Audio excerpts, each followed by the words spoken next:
Hey, in today's video we have the Fafnir Forge Mainz Roman Gladius. Fafnir has been branching out into other swords other than just Viking stuff. They have some specs, up close looks, and cut testing with this Gladius. Talk about first impressions with this one.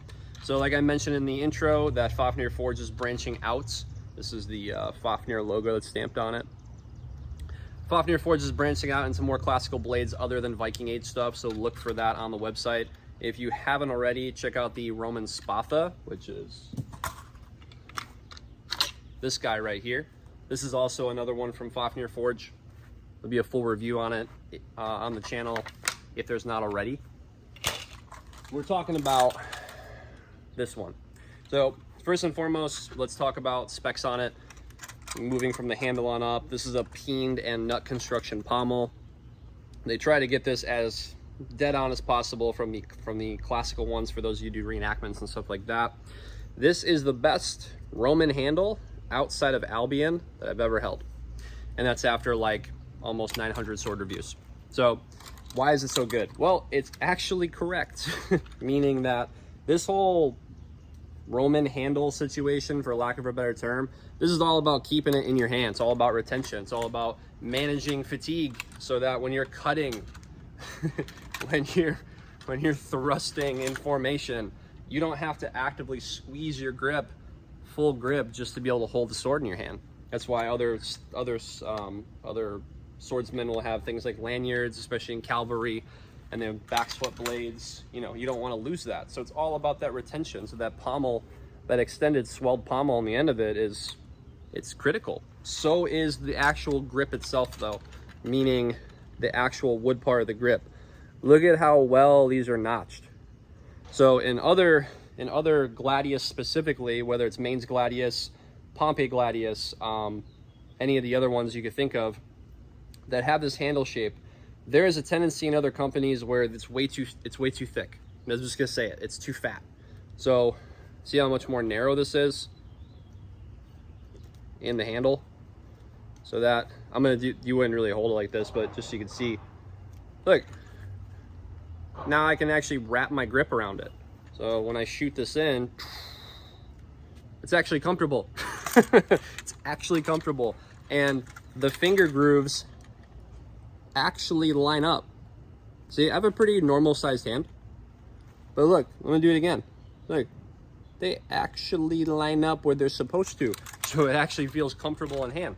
So this is a huge factor for me with the handle, with swords, is how does the handle feel? Handle sucks. It ain't gonna fly very well. You can have a good handle and a good point of balance, but if it doesn't feel like you can actually keep it in your hand, what's the point? So that's a huge factor. So in short, best Roman Gladius handle outside of Albion that I've ever held in hand.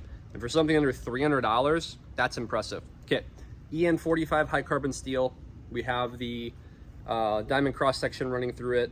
It's obviously a spear point, so obviously this is going to be primarily something to thrust with.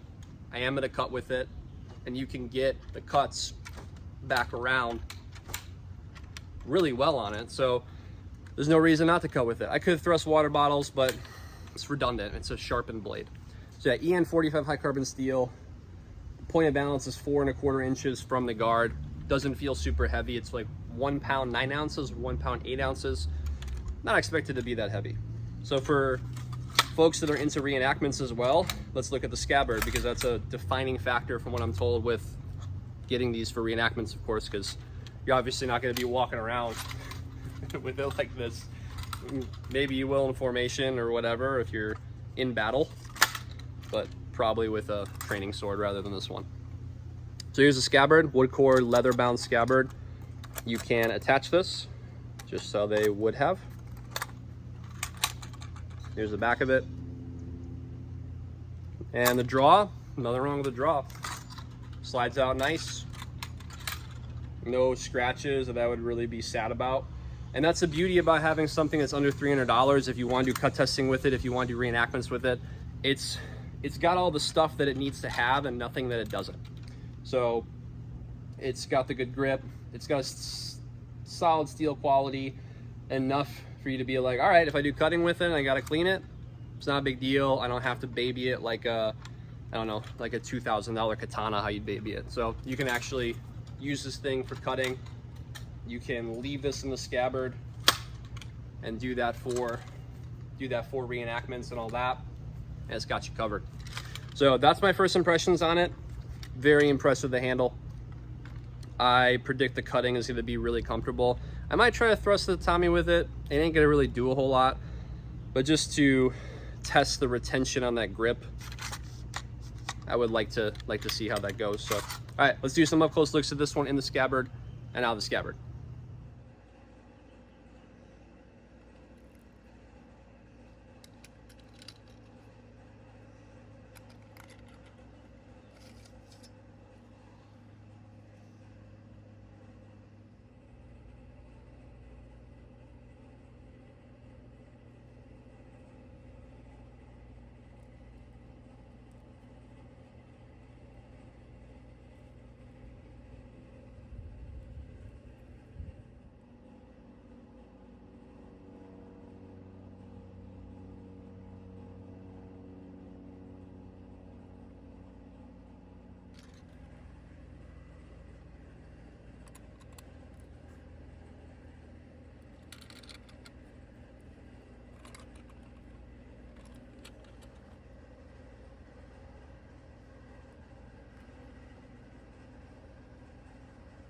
Let's jump over to cut testing and see how the Mainz Roman Gladius performs.